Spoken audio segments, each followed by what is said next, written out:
إن الحمد لله نحمده ونستعينه ونستغفره ونعوذ بالله من شرور أنفسنا ومن سيئات أعمالنا من يهده الله فلا مضل له ومن يضلله فلا هادي له وأشهد أن لا إله إلا الله وحده لا شريك له وأشهد أن محمدا عبده ورسوله أما بعد فإن خير الحديث كتاب الله وخير الهدي هدي محمد صلى الله عليه وسلم شر الأمور محدثاتها كل محدثة بدعة كل بدعة ضلالة كل ضلالة في النار.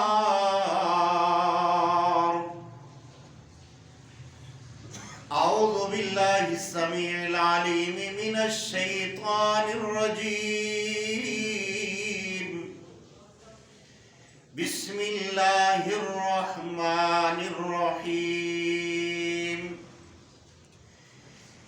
إنا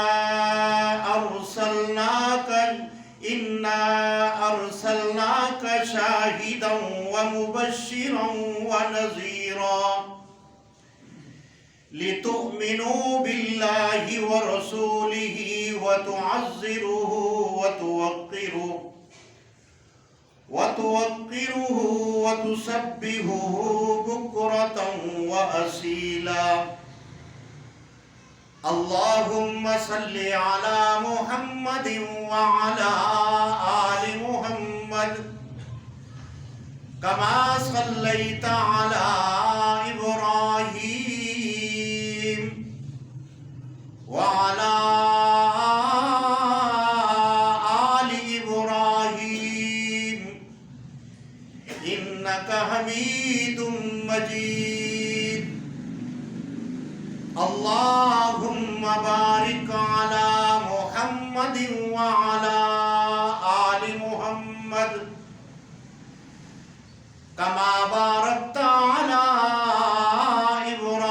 إبراهيم وعلى آل إبراهيم إنك حميد مجيد. تمام تعریفیں، ہر طرح کی حمد و ثنا اللہ وحدہ لا شریک کے لائق ہے، اور لا تعداد انگنت درود و سلام ہو امام کائنات محمد بن عبداللہ محمد رسول اللہ صلی اللہ علیہ وسلم کی ذات گرامی پر، کہ جن کو کائنات والے رب نے کائنات والوں کی رشد و ہدایت کے لیے رحمت للعالمین بنا کر مبعوث فرمایا. میرے بھائیوں، آپ کے سامنے سورہ فتح اس کی 8 اور 9 نمبر آیات کریمہ آپ کے سامنے تلاوت کی ہیں. میرے پیارے بھائیوں اور میری مائیں بہنیں بیٹیاں جو اس وقت سماعت فرما رہی ہیں، میری دعا ہے کہ اللہ رب العالمین آپ کی ہر جائز حاجات کو قبول اور منظور فرمائے. میرے بھائیوں، یہ جو 9 نمبر آیات ہے، اس کے اندر اللہ رب العالمین کائنات والوں کو کچھ باتیں سمجھانا چاہتا ہے، اور وہ کیا ہے کہ نبی اکرم صلی اللہ علیہ وسلم کا ادب. آپ کا ادب اللہ کے ہاں کیا ہے، اور اللہ ان کا ادب کیسے کروانا چاہتا ہے. اللہ پاک نے فرمایا کہ انا ارسلناک شاہدا ومبشرا ونذیرا، بے شک ہم نے آپ کو خوشخبری دینے والا، ڈرانے والا بنا کر بھیجا ہے۔ پھر آگے اللہ تعالیٰ فرماتا ہے لِتُؤْمِنُوا بِاللَّهِ، سب سے پہلا کام کیا ہے کہ تم اللہ پر اور اس کے رسول پر ایمان لاؤ۔ یہ ایمان لانا بہت ضروری ہے، اور جب انسان کلمہ پڑھتا ہے تو کلمہ پڑھنے کے ساتھ ہی وہ اللہ کے نبی صلی اللہ علیہ وسلم کے ادب کے اندر اور آپ کی ہر بات ماننے کا اقرار کر لیتا ہے۔ پھر فرمایا وَتُعَزِّرُوهُ، ایک معنی اس کا یہ ہے کہ ان کی مدد کرو، اللہ کے رسول کی کیا کرو؟ مدد کرو۔ دوسرا معنی یہ ہے کہ وَتُعَزِّرُوهُ، عزت کے لائق اور ان کی عزت کرو، وَتُوَقِّرُوهُ، اور ان کی توقیر کرو۔ اب یہ دو جملے کہنے کے بعد اس کے اندر جو میں بات آپ کو آج سمجھانا چاہتا ہوں وہ آپ نے سمجھنی ہے۔ پھر فرمایا کہ وَتُسَبِّحُوهُ بُكْرَةً وَأَصِيلًا، ان دو جملوں کے بعد اللہ نے اپنے ذکر کی بات کی کہ صبح شام میرا ذکر کرو، میری پاکی بیان کرو، میری تعریف کرو۔ ہونا تو یہ چاہیے تھا کہ اللہ رب العالمین پہلے اپنے ذکر کا بیان کرتے کہ میری پاکی بیان کرو، میری تعریف بیان کرو، اس کے بعد رسول اللہ صلی اللہ علیہ وسلم کی بات ہوتی، لیکن یہاں رب العالمین نے اپنا قانون جو ہے وہ تبدیل کر دیا۔ قانون تبدیل یہ کیا کہ آپ اگر اللہ کے رسول کی عزت اور توقیر نہیں کرتے تو اللہ یہ سمجھانا چاہتا ہے کہ اگر میری تعریف بھی کرو، میری عبادت بھی کرو، میرا سب کچھ کرو، تو اللہ کہتا ہے ایسی عبادت کی مجھے ضرورت نہیں ہے، پہلے میرے رسول کی عزت کرو، اس کی توقیر کرو۔ اب اللہ کے رسول کی عزت اور توقیر کیا ہے؟ عالم ارواح کے اندر اللہ رب العالمین ہمیں ایک بات سمجھانا چاہتا ہے۔ اگر اس بات کو مخفی رکھتا تو پھر ہمیں علم نہیں ہوتا کہ عالم ارواح کے اندر کیا بات ہوئی تھی۔ اللہ رب العالمین نے عالم ارواح کے اندر دو جلسے کیے۔ ایک جلسے کے اندر میری اور آپ کی روحیں بھی وہاں پہ موجود تھیں، اور اللہ نے الستُ بربکم کہا تمہارا میں رب نہیں ہوں، تو ہم سب نے یہ بات کہی تھی قالوا بلا، آپ بے شک ہمارے رب ہیں۔ دوسرا جو جلسہ کیا تھا آسمان والے رحمان نے، پوری کائنات کے بادشاہ نے، پوری کائنات کے خالق اور مالک نے، پوری کائنات کو بنانے والے نے، بیماریاں پیدا کرنے والے نے، بیماریوں کو شفا کرنے والے اللہ نے، اتنا بڑا بادشاہ ہے، اور وہاں پہ جلسہ کس کا رکھا؟ اس جلسے کے اندر سارے کی ساری جو روحیں تھیں وہ سارے برگزیدہ بندے، اللہ کے نبی، پیغمبر، ان کی روحیں مبارک وہاں پہ موجود تھی،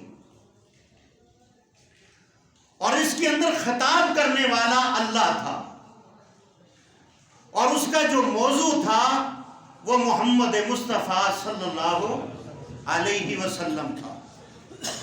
یعنی کائنات کا بادشاہ، کائنات کا پروردگار، کائنات کا پالنہار، جو کن فیکون کہے تو ایسی ہزاروں زمینیں بن جائیں، ہزاروں آسمان بن جائیں، زمین ختم ہو کر نہیں بن سکتی ہے، اور اللہ ایک چھوٹی سی چیز کے اندر زمین آسمانوں کو سمیٹ سکتا ہے۔ وہ بادشاہ دنیا والوں کو بتانے کے لیے، سمجھانے کے لیے وہاں پہ جلسہ کیا ہے، وَإِذْ أَخَذَ اللَّهُ مِيثَاقَ النَّبِيِّينَ لَمَا آتَيْتُكُم مِّن كِتَابٍ وَحِكْمَةٍ، وہاں پہ نبیوں سے وعدہ کیا لیا کہ اگر تمہاری نبوت کے اندر، تمہارے سر پر میں نبوت کا تاج رکھنے والا ہوں، اگر تمہاری دور نبوت کے اندر وہ میرا نبی محمد رسول اللہ صلی اللہ علیہ وسلم تشریف لے کر آئیں تو تم نے کیا کرنا ہے؟ تم نے اپنی نبوت پر اپنی تبلیغ پر ڈٹ کر نہیں رہنا، بلکہ تم نے چھوڑ کر محمد رسول اللہ کی اطاعت کرنی ہے۔ آپ نے ان کا کہنا ماننا ہے، نبوت چھوڑ دینی ہے۔ یہ پیغام کس کو ہے؟ یہ نبیوں کو ہے، یہ عیسیٰ علیہ السلام کو ہے، موسیٰ علیہ السلام کو ہے، ابراہیم علیہ السلام کو ہے۔ اس کے اندر نقطہ جو میں آپ کو سمجھانا چاہتا ہوں، اللہ کے نبی کی وَتُعَزِّرُهُ وَتُوَقِّرُهُ، اللہ کے نبی کی عزت کیسے کرنی ہے؟ جیسے اللہ نے ان نبیوں کو یہ بات کہی کہ تمہاری نبوت کے اندر، تمہاری دور پیغمبری کے اندر محمد رسول اللہ آ جائیں صلی اللہ علیہ وسلم، تو آپ نے اپنی دعوت کو، اپنے پیغام کو سمیٹ کر رکھ دینا ہے، اور تم نے مدد کس کی کرنی ہے؟ محمد رسول اللہ کی صلی اللہ علیہ وسلم۔ وہ کائنات کا بادشاہ دنیا والوں کو یہ سمجھانا چاہتا ہے کہ میرے نبی کا ادب اور احترام کیا ہے۔ اس ادب اور احترام کے اندر یہ جو نقطہ مجھے اور آپ کو سمجھ آتا ہے، اور اسی کے اندر اللہ نے یہ بھی کہا کہ وہ نبی وہ ہے جو تمہاری رسالت، تمہاری نبوت کی تصدیق کرنے والا ہے، اور قرآن کے آیاتیں پڑھ پڑھ کر سنانے والا ہے، وہ حکمت والا ہے۔ اللہ کے رسول، یہ ان کو حکم ہے، اگر وہ انکار کرتے تو ان کی نبوت چلی جاتی۔ وہ کہتے ہیں ہم بھی نبی ہیں، وہ بھی نبی ہیں، تو ہم اپنی نبوت چھوڑ کر ان کی بات کیوں مانیں؟ لیکن انہوں نے یک جان ہو کر کہا، پھر انہوں نے دعائیں بھی مانگی کہ یا اللہ ہمیں اس نبی کی امت میں سے اٹھا دے، ادنا سا ایک ان کا امتی بنا کر۔ مجھے اور آپ کو سبق یہ ہے، کائنات کا خالق اور مالک ان کی عزت کیسے کروانا چاہتا ہے کہ یا ایھا الذین آمنوا لا تقدموا بین یدی اللہ ورسولہ، اللہ کے رسول سے آگے نہیں بڑھنا۔ آج اگر ہم اللہ کے رسول سے آگے بڑھ رہے ہیں، یا تو ان مولویوں کی باتیں سن کر، یا اپنے پیشواؤں کی باتیں سن کر، ہم نے اللہ اور اللہ کے رسول کا طریقہ ترک کر کے، چھوڑ کر، ہم نے اللہ کے رسول کا امتی، ان کی بات کو مان کر ہم نے رسول اللہ صلی اللہ علیہ وسلم کا عملی طور پر ہم نے ان کا انکار کر دیا، اور انکار کرنے کے ساتھ ہم سیدھے جہنم کے حقدار ٹھہرائے۔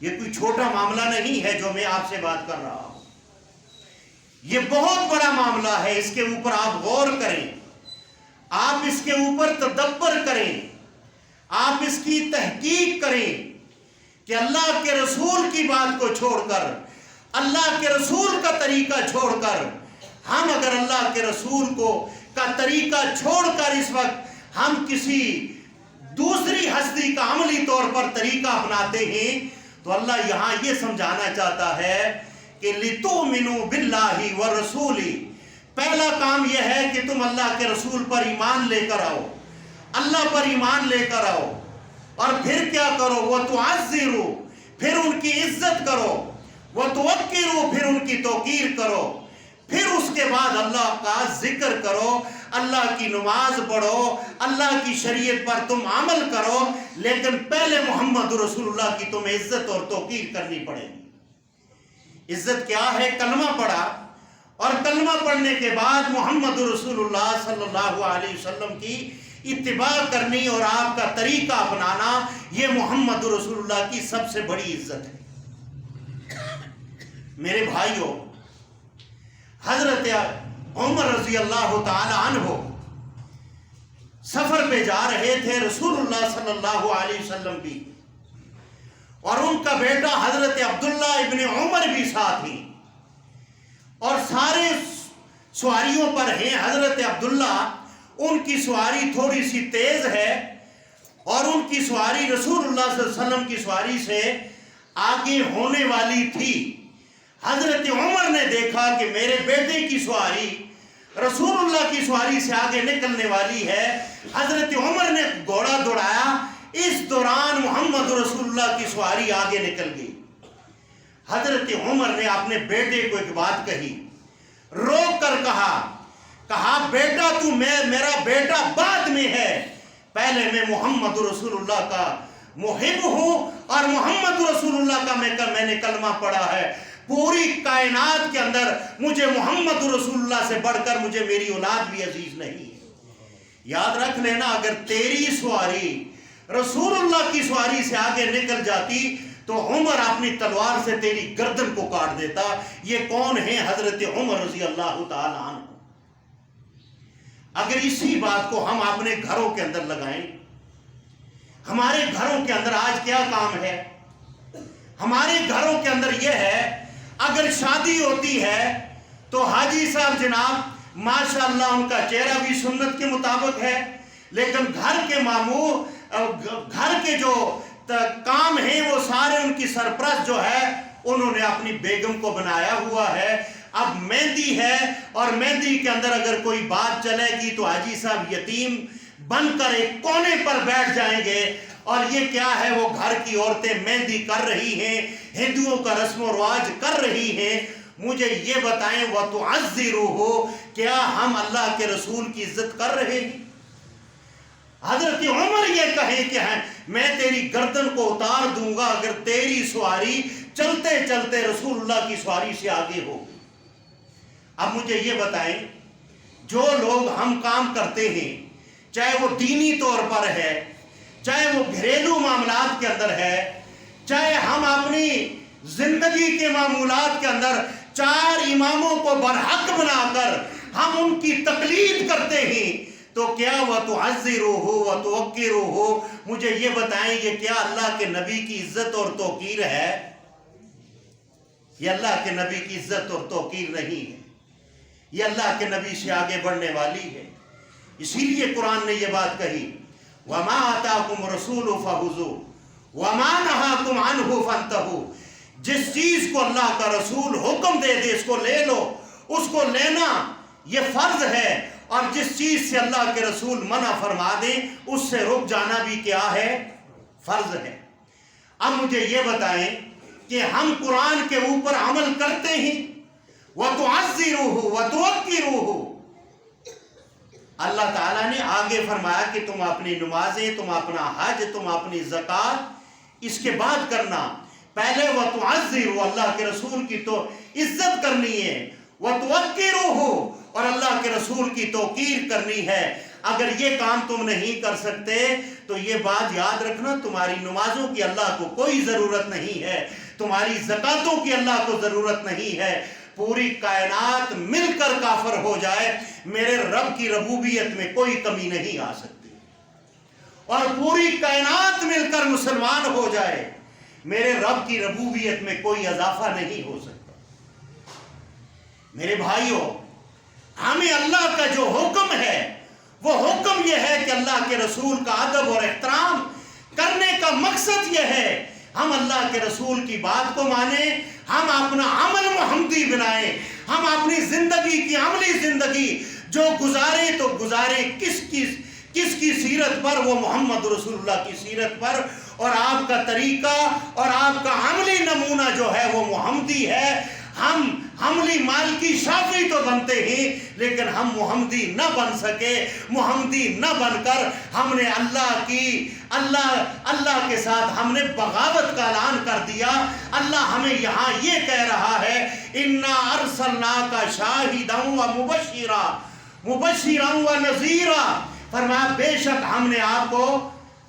ہم نے ڈرانے والا اور خوشخبری دینے والا بنا کر بھیجا ہے. لیکن اللہ نے فرمایا لِتُؤْمِنُوا بِاللَّهِ، اے ایمان والو سب سے پہلے اللہ پر ایمان لانا. وَتُعَزِّرُوا، پھر اللہ کے نبی کی تو عزت کرنا، اور عزت جو ہے وہ اللہ کے نبی کی کرنا، اور توقیر بھی اللہ کے نبی کی کرنا. پھر فرمایا وَتُسَبِّحُوهُ بُكْرَةً وَأَصِيلًا. اس کے بعد اللہ کے رسول اللہ کی کیا کرنا؟